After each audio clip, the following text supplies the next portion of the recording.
Namo Bhagavate Vasudevaya. Om Namo Bhagavate Vasudevaya. Reading from śrī-bhagavān.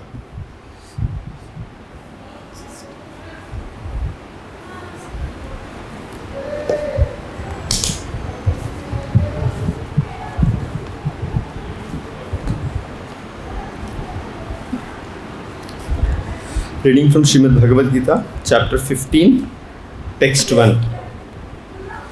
So this is a very special chapter, one of the important chapters of Bhagavad-Gita, one of the smallest chapters of Bhagavad-Gita. The Yoga of Supreme Person, text 1. Om Namo Bhagavate Vasudevaya. Atha śrī-bhagavān uvāca. ūrdhva-mūlam adhaḥ-śākham. aśvattham prāhur avyayam. chandāṁsi yasya parṇāni. yastam veda veda-vit. ūrdhva-mūlam adhaḥ-śrī. Word meanings. śrī-bhagavān uvāca.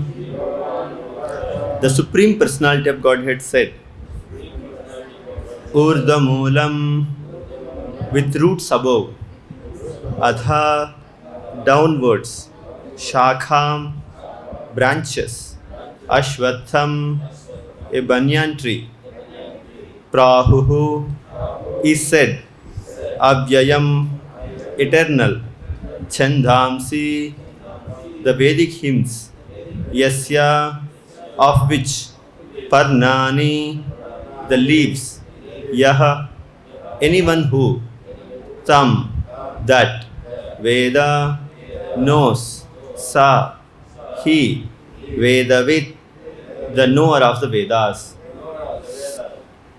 Translation and purport by His Divine Grace Srila Abhay Arvind Bhakti Vedanta Swami Srila Prabhupada. Srila Prabhupada ki jai. Translation. The Supreme Personality of Godhead said, it is said that there is an imperishable banyan tree that has its roots upward and its branches down, and whose leaves are the Vedic hymns. One who knows this tree is the knower of the Vedas. Purport. After the discussion of the importance of bhakti-yoga, one may question, what about the Vedas? It is explained in this chapter that the purpose of Vedic study is to understand Krishna. Therefore, one who is in Krishna consciousness, who is engaged in devotional service, already knows the Vedas. The entanglement of this material world is compared here to a banyan tree. For one who is engaged in fruitive activities, there is no end to the banyan tree. He wanders from one branch to another, to another, to another. The tree of this material world has no end, and for one who is attached to this tree, there is no possibility of liberation. The Vedic hymns meant for elevating oneself are called the leaves of this tree. This tree's roots grow upward because they begin from where Brahma is located. The topmost planet of this universe, if one can understand this indestructible tree of illusion, then one can get out of it. This process of extrication should be understood. In the previous chapters, it has been explained that there are many processes by which to get out of the material entanglement. And up to the 13th chapter, we have seen that devotional service to the Supreme Lord is the best way. Now, the basic principle of devotional service is detachment from material activities and attachment to the transcendental service of the Lord. The process of breaking attachment to the material world is discussed in the beginning of this chapter. The root of this material existence grows upward. This means that it begins from the total material substance. from the topmost planet of the universe. From there, the whole universe is expanded with so many branches, representing the various planetary systems. The fruits represent the results of the living entities' activities, namely religion, economic development, sense gratification, and liberation. Now, there is no ready experience of this world of a tree situated with its branches down and its roots upwards. But there is such a thing. That tree can be found beside a reservoir of water. We can see that the trees on the bank reflect upon water with their branches down and roots up. In other words, the tree of this material world is only a reflection of the real tree of the spiritual world. This reflection of the spiritual world is situated on desire, just as a tree's reflection is situated on water. Desire is the cause of things being situated in this reflected material light. One who wants to get out of this material existence must know this tree thoroughly through analytical study. Then he can cut off his relationship with it. This tree, being the reflection of the real tree, is an exact replica. Everything is there in the spiritual world. The impersonalists take Brahman to be the root of this material tree. From the root, according to Sankhya philosophy, come Prakriti, Purusha, then the three gunas, then the five gross elements, Pancha Mahabhuta, and then 10 senses, Dashendriya, mind, etc. In this way, they divide up the whole material world into 24 elements. If Brahman is the center of all manifestations, then this material world is a manifestation of the center by 180 degrees, and the other 180 degrees constitute the spiritual world. The material world is the perfected reflection, so the spiritual world must have the same variegatedness, but in reality. The Prakriti is the external energy of the Supreme Lord, and the Purusha is the Supreme Lord Himself, and that is explained in Bhagavad-Gita. Since this manifestation is material, it is temporary. A reflection is temporary, for it is sometimes seen and sometimes not seen. But the origin from whence the reflection is reflected is eternal. The material reflection of the real tree has to be cut off. When it is said that a person knows the Vedas, it is assumed that he knows how to cut off attachment to this material world. If one knows that process, he actually knows the Vedas. One who is attached by ritualistic formulas of the Vedas is attracted by the beautiful green leaves of the tree. He does not exactly know the purpose of the Vedas. The purpose of the Vedas, as disclosed by the Supreme Personality of God Himself, is to cut down this reflected tree and attain the real tree of the spiritual world. Om Ajnanatimira-andasya Jnananjana Shalakaya Chakshuram Militam Yena Tasmai Shri Gurave Namaha Shri Chaitanya Manobishtam Stapitam Yena Bhutale Swayam Rupa Kadamayam Dadanti Svapadantikam Vandeham Shri Guru Shri Yutapadakamalam Shri Gurun Vaishnavamscha Shri Rupam Sagrajatam Sahagana Raghunathanvitam Tvam Sajivam Sadvaitam Savadutam Parijana Sahitam Krishna Chaitanya Devam Shri Radha Krishna Padan Sahagana Lalita Shri Vishakhanvitamscha Namo Vishnu Padaya Krishna Preshtaya Bhutale Srimate Bhakti Vedanta Swamini Namini Namaste Saraswati Deve Gauravani Pracharini Nirvishesha Shunyavadi Paschatya Deshatarine Namo Mahavadanyaya Krishna Prema Pradayate Krishnaya Krishna Chaitanya Namine Gauratpise Namaha He Krishna Karuna Sindho Dina Bandho Jagatpate Gopesha Gopika Kanta Radha Kanta Namostute Tapta Kanchana Gaurangi Radhe Vrindavaneshwari Vrishabhanusute Devi Pranamami Haripriye Vancha Kalpatarobhyascha Kripa Sindhubhya Evacha Patitanam Pavanebhyo Vaishnavebhyo Namo Namaha Jai Sri Krishna Chaitanya Prabhu Nityananda Shri Advaita Gadadhara Srivasadi Gaura Bhakta Vrinda. Hare Krishna Krishna Krishna Hare Hare, Hare Rama Rama Rama Hare Hare. Hare Krishna. Offer my humble obeisance to all the devotees. Please give your blessings so that I can glorify Bhagavad-Gita. Hare Krishna. So this is one of the very important chapters. It's called Purushottam Yoga, the yoga of the Supreme Person. So for a couple of years, now also we teach this chapter in the Gurukula to students. There is a nice book called the Yoga of Supreme Person, which compiled for children with illustrative stories, how each verse is connected to the next verse with some question and answers.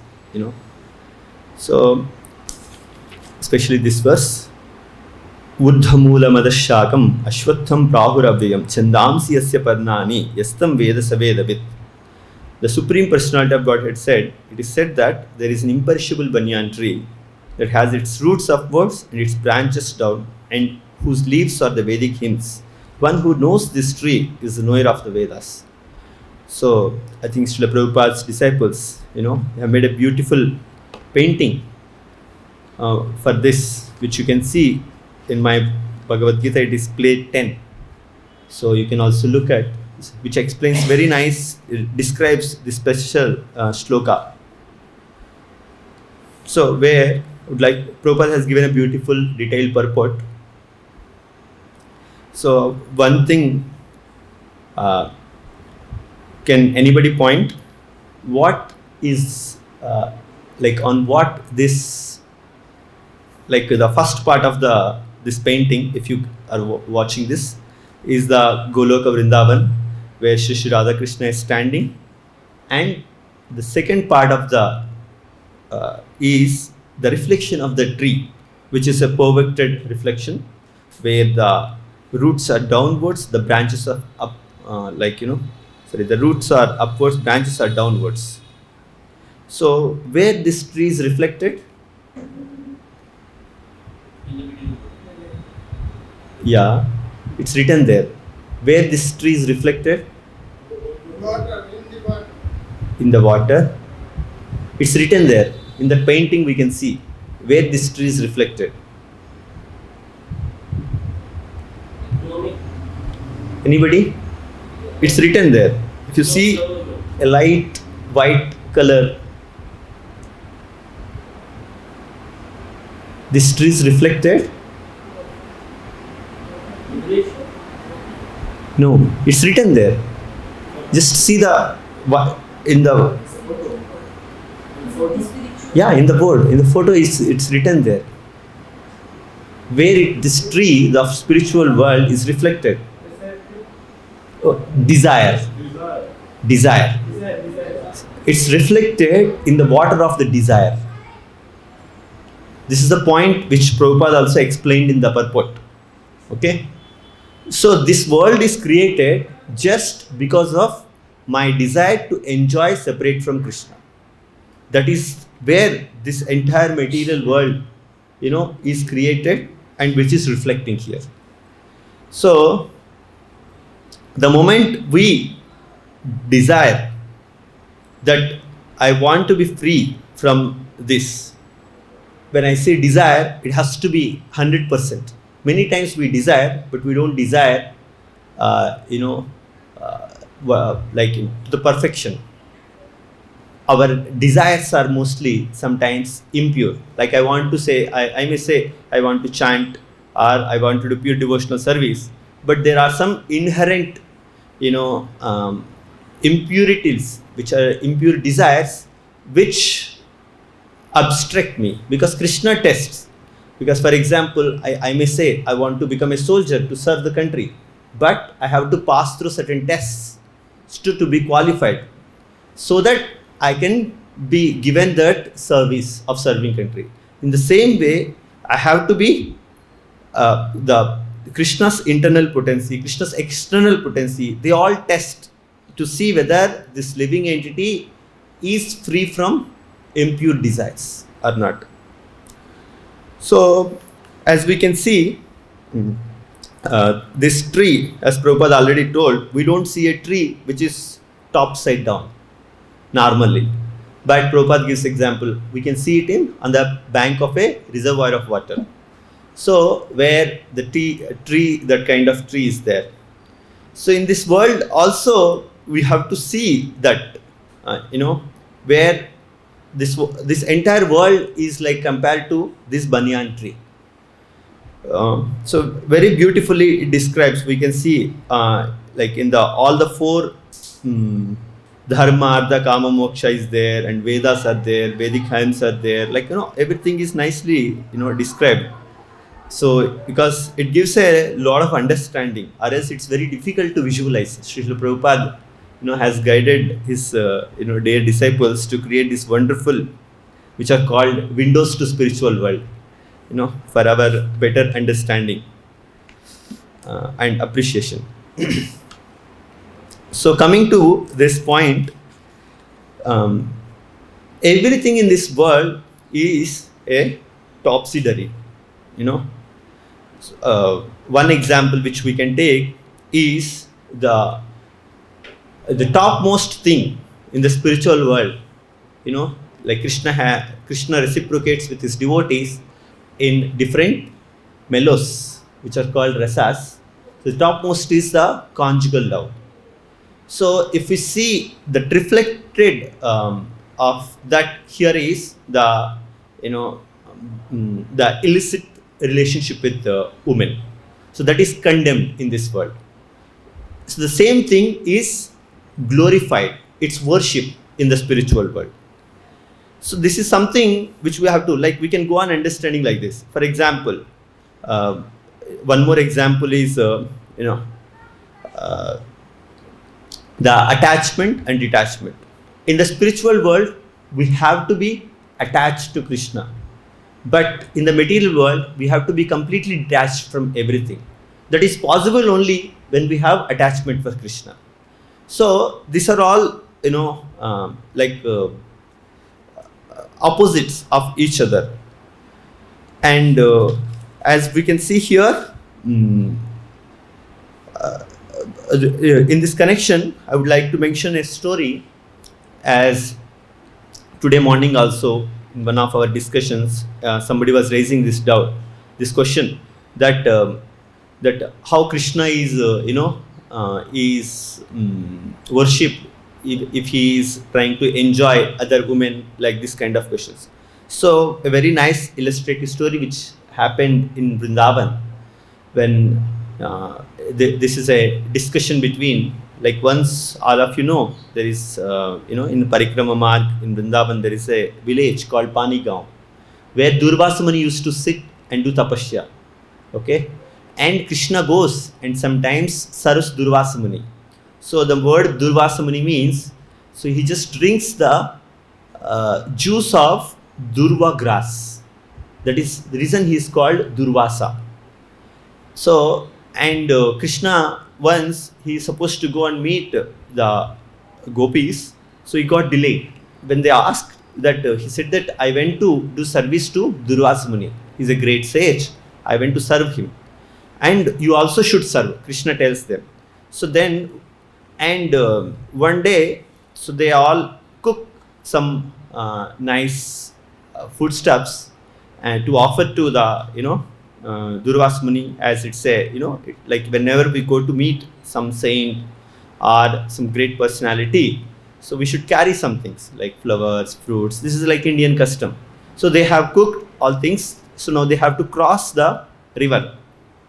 So when they came to cross the river, and the river was, like Yamuna river was overflowing.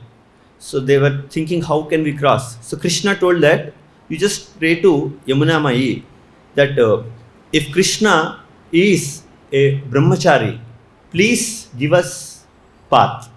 So when they offered that prayer to Yamuna, so she gave the path. And they went that side. And they know that Durvasa Muni just drinks only the Durva grass, juice of Durva grass. And then they offered respects, and they offered the whatever offerings they have brought to Durvasa Muni. And Durvasa Muni completely, accepted them. He ate in front of them. And they were surprised. We heard that Durvasa Muni eats only,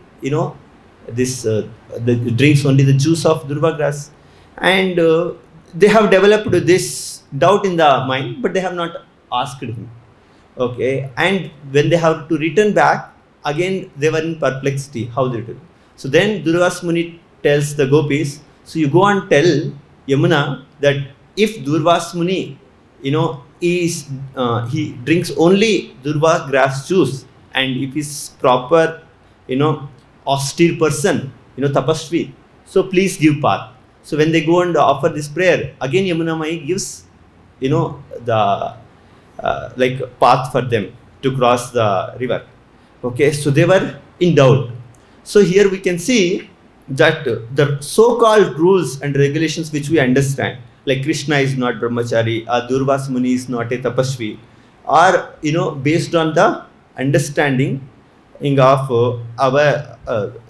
based on our so-called rules of here, which are not applicable to transcendental persons, because Krishna is the absolute truth. For him, these rules and regulations of because he is completely pure, so he is never impure. Because when if I am if a person here, if he marries, we can't say that he is a brahmachari, but that's not applicable to Krishna. So in the same way, Durvasa Muni also, he accepted those things to please them, not for his enjoyment. If I go to take prasadam, I may not have that consciousness. That is the reason I am not considered to be austere. So here, this point that what is most important here is that consciousness, that transcendental plane where they are situated. So where we have to understand and act that it's not that spiritual world and the material world are separated by some physical barrier. No, they are separated based on the consciousness. They are separated by a plane of consciousness. Obviously, we are in Vrindavan. Okay, this is Bhauma Vrindavan. That does not mean somebody who is in another place, he cannot have this consciousness of in Vrindavan. Anybody can carry this consciousness. That's what Srila Prabhupada, how he has carried in his heart Vrindavan and created Vrindavan in the world in so many places. Okay. And one very important point which I was just reading, that here it is mentioned, if one can understand this indestructible tree of illusion, then one can get out of it. So how can we understand this indestructible tree? Is it possible to understand this tree? Okay, it is. It's not possible, but there is a shloka which tells in the Brahma Samhita. Brahma Samhita. Ishopanishad. Vidyam cha vidyam cha. So where it says that one should study both science and science simultaneously, so that one can cross over this ocean of nescience. So where Srila Prabhupada gives one very nice example of Hiranyakashipu in the purport. So where Srila Prabhupada tells that Hiranyakashipu did, he is like topmost in terms of doing austerities, but he could not cross over this indestructible tree because he has rejected the other path. He has rejected the existence of God. So there may be a scientist who may understand this entire thing, this entire creation perfectly, but still he will not be able to cross this nescience. It's not possible. And there is one more thing which Jiva Goswami describes. For example, somebody may think that no, I will do like karma yoga perfectly, I may do jnana yoga perfectly, dhyana yoga perfectly. So it tells that, we cannot do any of these yogas perfectly, but one can do bhakti yoga perfectly, because these are all, if somebody thinks that I will do jnana yoga perfectly, it is not possible to do jnana yoga perfectly, because it is described here that vedescha sarve aham eva vedyo. So if somebody is studying Vedic scriptures, and if he is not coming to understand that Krishna is the source of everything, and by studying Vedas, Krishna only to be known, then that means he is not doing that specific yoga perfectly. So as Prabhupada starts with this purport, Vedescha sarver aham eva vedyo, Vedanta krut veda videvachaham. So one who is in Krishna consciousness, who is engaged in devotional bliss, already knows the Vedas. So, and Vedas are divided into two parts. One section of Vedas which describes about the impersonal aspect of the Lord, and another part of the Vedas which describes about the personal aspect of the Lord. So as devotees, that a devotee who is situated in the practice of devotional service, bhakti yoga, for those it is very important that we have to study those things where personal aspect of the Lord's pastimes are described, or his characteristics, qualities are described. They are very important, because they can only bring one to close to the devotional service. So this point is also told by Krishna to Uddhava in the Bhagavad-Gita, where he tells somebody who is we see there are so many Sanskrit scholars, so they may be knowing in Orissa I was hearing, so there are some scholars, they know the entire Bhagavatam, they know entire Bhagavad-Gita, they can remember, they can tell any shlokas, and some people they know there are so many Vedanta sutras, these kind of things, but still they do not accept Krishna as the Supreme Personality of Godhead, because they don't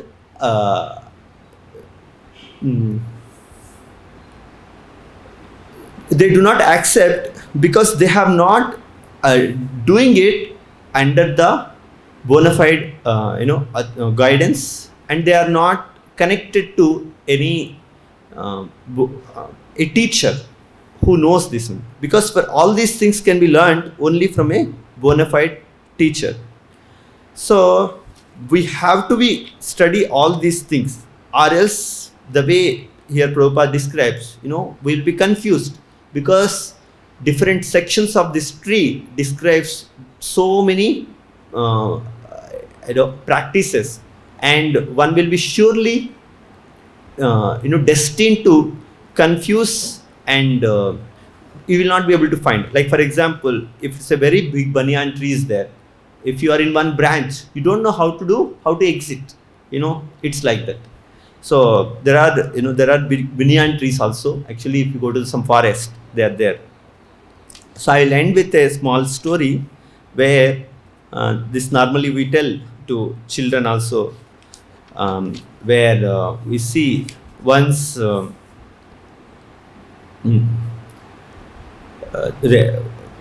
once a king, the queen, she goes to a lake to take bath. See, normally in the olden days, where there were beautiful lakes were made in a gardens for the kings, and the queen or the daughters of the queen, Rajakumaris, so they used to go to take bath. So once this queen, she goes to take bath, and she has taken out her clothes and also necklace, jewelry, and she kept on the bank, and with her maid servants, she's there in the lake. So suddenly a bird comes which picks up one of the necklace, and she goes and everybody is trying to run behind the bird, but all the soldiers, they are unable to catch, and it goes. And finally this bird drops it on a tree, and it's very dazzling necklace, and below there is a lake, and in the below lake it is reflecting. So finally they are not able to find this necklace, but it's very dear to the queen. So the king announces a very grand prize, whoever brings back this necklace. So once a person, when he's walking, he sees that there is something reflecting in the water, and he understands that this is the necklace, and he's going inside the water, he's trying to catch that, and he is not able to catch that. So he's trying multiple attempts, and there is one intelligent person who is going on that path. He sees that this person is trying to catch something which he is not able to do it. So he goes and tells, what are you looking for it? He tells that there is something which is very valuable, which is shining, I want this one. He says that it's not shining here, it is shining in the tree. So in the same way, then he guides him. So in the same way, we might be looking for so much called happiness in this world. There is an example where they say, like, if you want, if you want some dishes, you have to look in the kitchen, not in the bedroom or bathroom or somewhere other places. In the same way, if we want happiness, we have to look, at the right place. So that is possible only if we surrender to a bona fide spiritual master. We go, as Krishna tells in Bhagavad-Gita, tadvidhi pranipatena pariprashtena sevaya upadekshanti te gnanam gnanina tattvadarshinaha. So and Srila Prabhupada beautifully describes here, how this entire world is created with 24 elements, which are called Pancha Mahabhutas, where like the 3 gunas, 5 gross elements, then the 10 senses, everything. So I'll stop here. If any questions I can take. Yes, please. This last chapter, Bhagavan was going on. Krishna goes in front of the last verse, last chapter. Yes. Again, it is written śrī-bhagavān. Yes, because Krishna is starting a new topic. This is written by Vyasadeva śrī-bhagavān. Yes. He segregated the chapter.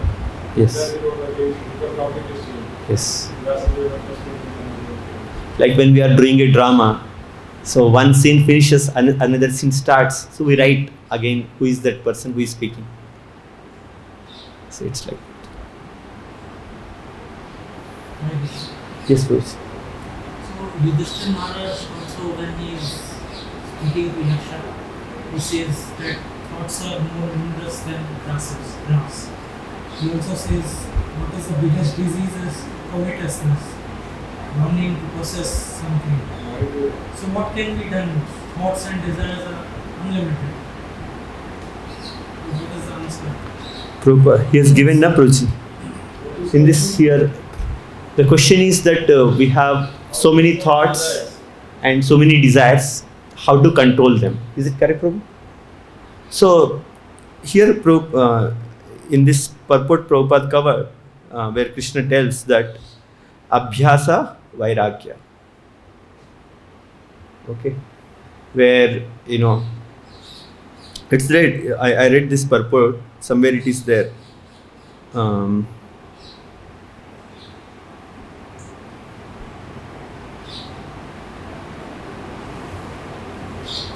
The process of breaking attachment to the material world is discussed in the beginning of this chapter.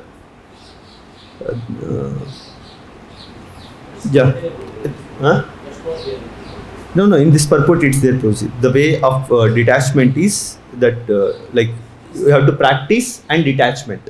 These are the like abhyasa and vairagya. I read this thing somewhere here only. It is in 6th chapter. No, in the purport Prabhupada is mentioning. So because obviously Prabhuji, we can't control the thoughts but we can control our practices. Okay, so for everything that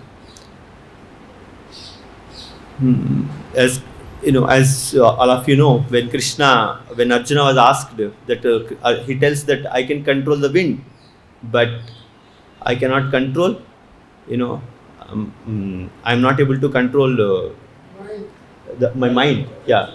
Chanchalam hi mana Krishna pramadi paravadridam. Then Krishna tells that vairagyena abhyasena. So I think that is the something, Prabhuji, which it's not that somebody is having these desires and somebody is not having. Everybody is having these desires. Everybody is suffering from it. Only someone who sincerely practices, for us, what is abhyasa? For us, abhyasa is chanting Hare Krishna mantra and hearing attentively. That is what our abhyasa. The more attentively we do it under the association of devotees, yeah, sometimes it is difficult. Sometimes if we have previous experiences, sometimes bitter experiences, it becomes difficult. But that is where comes detachment. So we have to forget. We have to forget, we have to forgive, and we have to forgo. So, abhyasa and vairagya. I think this is a brief answer I can give. Any other questions? Okay, thank you. Srila Prabhupada ki, Srimad Bhagavad-Gita ki, Samaveta Gaura Bhakta Vrinda ki.